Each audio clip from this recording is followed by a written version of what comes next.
All right, Christiane Amanpour, really appreciate your reporting today from New York. Thank you so much for being with us. All right, our panel is here. CNN senior White House correspondent Kristen Holmes, the political reporter and author Molly Ball, former Deputy Special Assistant to President Biden Dan Coe is here, along with former Republican Congressman from Michigan Peter Meyer. Welcome to all of you. Thank you so much for being here. Congressman, I would like to start with you just in terms of this United Nations speech.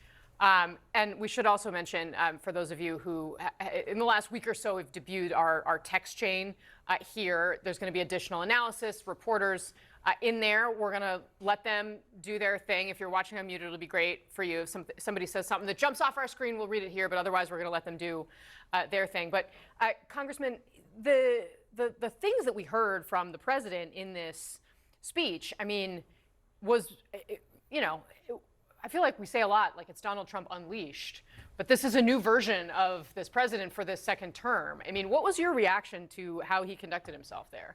There are plenty of elements that wouldn't be at all, out of character for a campaign speech, or where you hear at one of his rallies, the regurgitation of the greatest hits.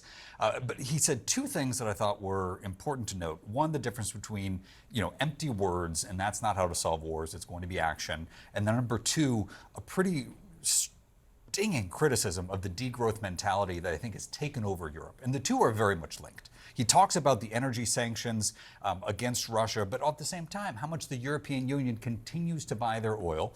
And you have Germany continuing to shut down nuclear power plants funded thanks to green groups that are funded by Putin on the one hand.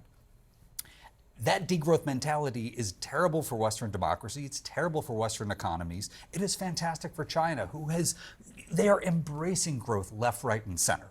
So enough of those empty words that in those cases lead to actions that are detrimental to the West.